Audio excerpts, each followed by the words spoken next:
What's up, everyone? Welcome back to my world of stocks. Now, over the years, Pfizer stock has been really been known as a bit of a top choice for many dividend investors out there.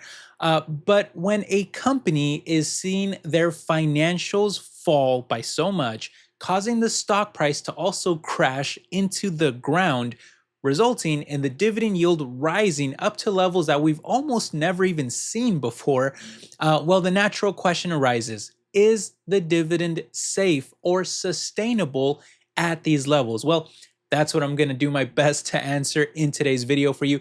Smash that like button if you enjoy the video.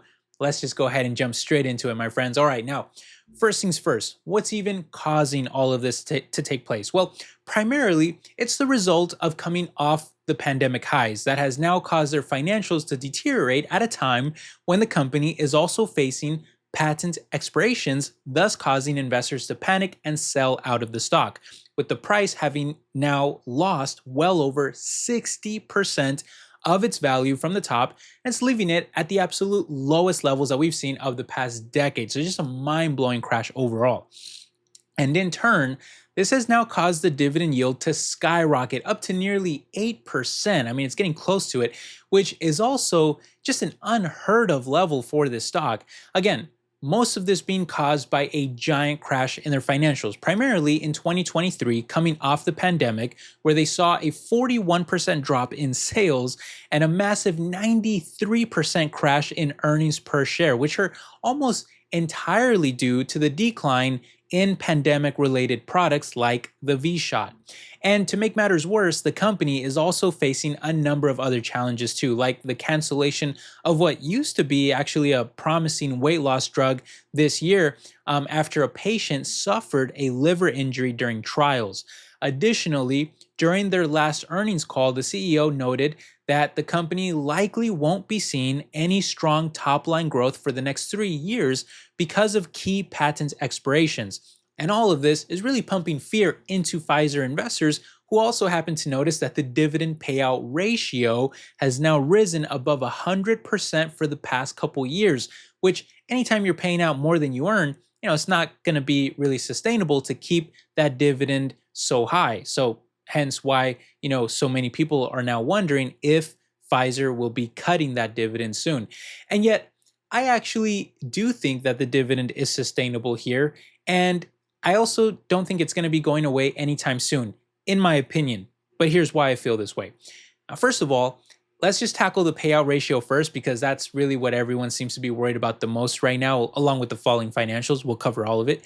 But what you need to understand about that 122% payout ratio that everyone is citing is that it's based on net earnings, when in reality, free cash flow is a much better metric to use. In fact, that's what I've always really used myself when evaluating dividend stocks. I never really use earnings, and here's why.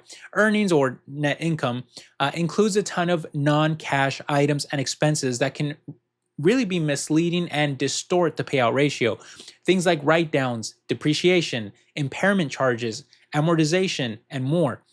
Well, that's exactly what Pfizer has been dealing with during this whole time period, including gigantic non-cash charges and write-downs tied to not just the post-pandemic come down, but also because of huge acquisitions.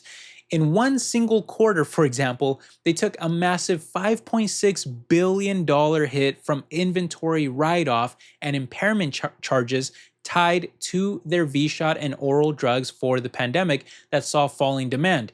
Pfizer also spent a mind-blowing $70 billion on new acquisitions recently, which, by the way, they were only really able to afford because of the insane profits that they generated during the pandemic that instantly turned them into the biggest pharmaceutical company in the entire world. But those massive acquisitions also included many intangible assets that are now being amortized per quarter and reducing their net income. But if we look instead at free cash flow, we get a completely different picture. For example, over the past year, Pfizer generated more than $11.2 billion of it, while paying out around $9.5 billion in dividends. Now, sure, that might not be a giant cushion for that, but it should still be more than enough to afford the dividend here, with the payout ratio now sitting at around 85%, which, by the way, I do still consider that to be too high of a payout ratio. But that leads me to point number two. Pfizer is fully aware of the current financial situation and is implementing new strategies to cut costs, which they expect to save them close to $8 billion by 2027. And remember when the CEO said that the company may not see high revenue growth in the coming years? Well, he also noted that they'll see rising profits instead because of these new strategies. And during the earnings call, the CFO also mentioned that they will remain steadfast in their commitment to not only paying their dividend, but actually growing it too. Now, to be clear, I never take what management says about their dividends very seriously because, being an investor for so many years, I've seen lots of companies speak very highly of their commitment to dividends only to later cut it soon after without any kind of warning. So I wouldn't put any weight on these comments either. However, what I do put a lot of weight on is that monumental $70 billion that they spent on numerous acquisitions to bolster up their pipeline and ensure future growth, which currently sits north of 100 different programs. In other words, it's really just a waiting game at this point for Pfizer's new investments to help offset losses from the old ones. So what basically happened here was the pandemic came, Pfizer made boatloads of money from it. They then used that money to acquire tons of other companies, thus ensuring their future. And now we're just in this kind of transitional phase where you no longer have the pandemic money pouring in, but we'll eventually get all the new money from future drugs and treatments and from these acquisitions. Now, does that mean that the dividend yield will stay at these really high levels going forward or forever? No, I don't think so. I do think that that dividend yield actually has to come down. But rather than having to cut that dividend, what I think is more likely is that the stock will just probably end up rebounding on almost any positive news at this point because it's at such a low price point, and thus that would cause the dividend yield to actually come back down to a more normal level. Typically, around 4% or about half of what it is today is where Pfizer's yield is usually at. Now, of course, I could be wrong about that. So, as always, do your own research, make your own decisions. I'm just sharing with you my own personal opinion and what I'm doing myself. But when I look at this stock here, some of it just doesn't even make sense to me. Like, if we look at where the stock was trading before the pandemic ever even happened, it was north of $40 a share in 2019.